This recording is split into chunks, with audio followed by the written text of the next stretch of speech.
Good morning, everybody. I am going to read Pinocchio, chapter 3, with the mask on, okay?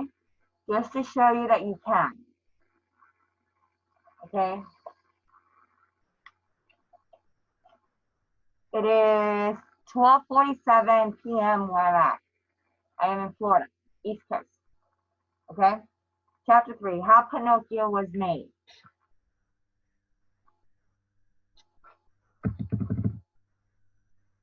Geppetto's home was one small room on the ground floor under a staircase. Its furniture could not have been simpler. There was a tumble-down chair, a poor bed, and a rickety table. There seemed to be a fireplace at the back, but it was only a picture. And so was the fire and the pot above it, which appeared to give out clouds of steam. As soon as he reached home, Geppetto took up his tools and fell to work carving out his puppet.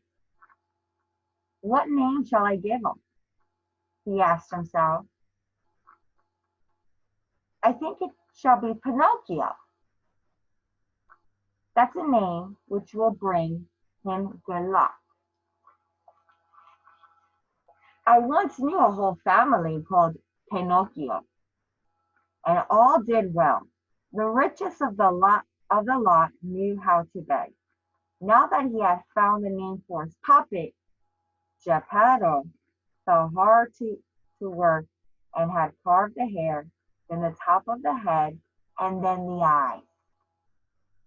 No sooner had he made the eyes than, much to his surprise, the puppet moved them and began to stare at him. Geppetto did not like this and said sharply, "Why do you stare at me, wooden eyes?" No reply. Next he made the nose, but no sooner was it made than it began to grow. It grew and grew and grew, and though it never would stop, poor Geppetto tried to cut it short. But the more he chipped, the longer that impudent nose became. So he let it alone and began on the mouth. But the mouth was not half done before it began to laugh and mock him. "Stop your laughing," scolded Geppetto. But it was like talking to the wall. "Stop your laughing, I tell you," he called loudly. Faces at him. But the mouth ceased its grinning, but began to make faces at him. Geppetto pretended not to see this and went on with his work. After the mouth he made the chin, then the neck, then the shoulders, the body, the arms, and the hands. Soon, no sooner had he made the hands than they grabbed the wig off Geppetto's head. He turned quickly. "Pinocchio," he called, "put back my wig at once." But instead of doing so, Pinocchio put it upon his own head, making himself look half smothered. At this piece of insolence, Geppetto grew sad and thoughtful. Something had never been before in his life. "You naughty little scamp," he said, "you are not all made yet, and already you begin to lack respect for your father.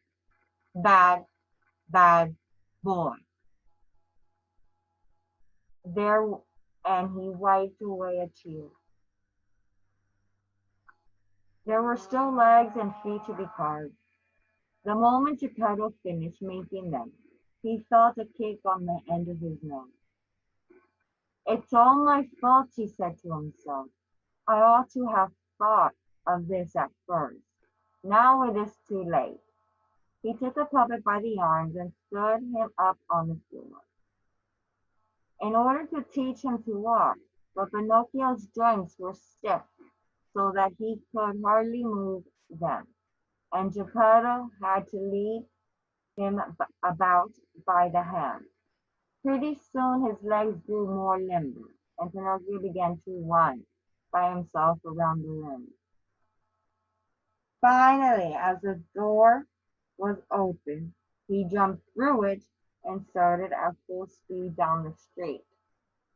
Poor Geppetto went after him as hard as he could, but could not catch him, because the little rascal ran by leaps and bounds like a rabbit, striking his wooden feet on the pavement with a lively clatter.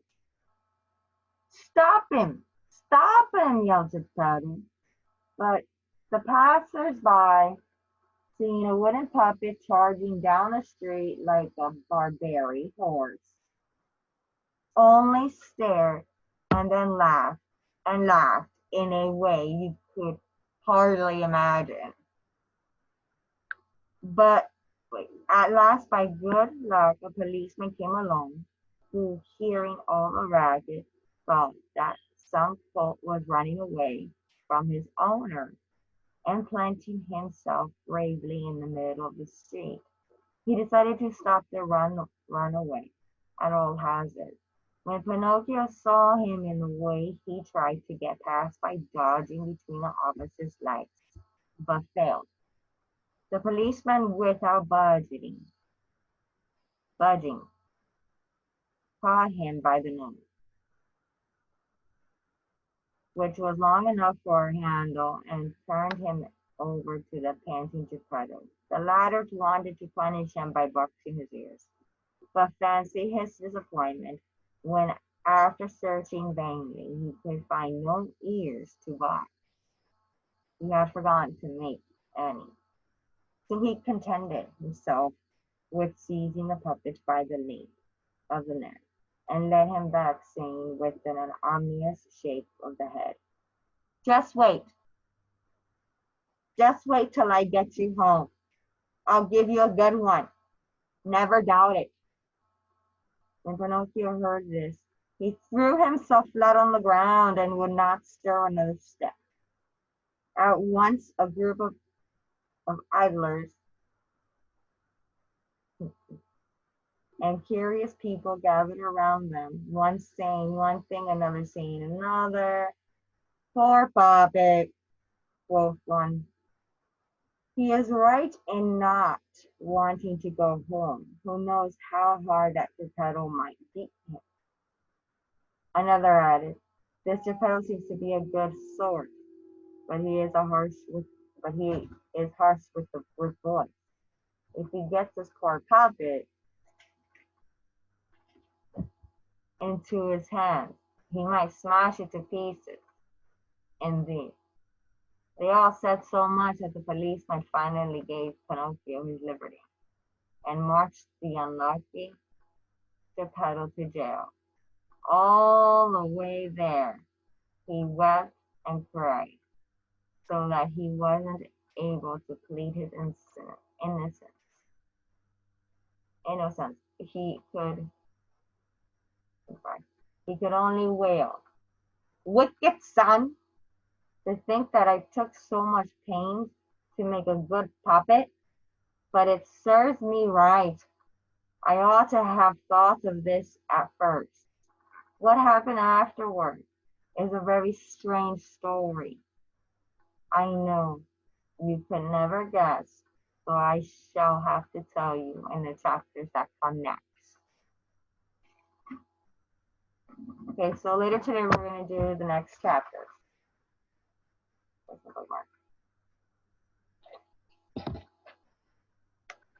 That's chapter 3 with the maps. This will help you with your listening skills. Okay? It's obvious.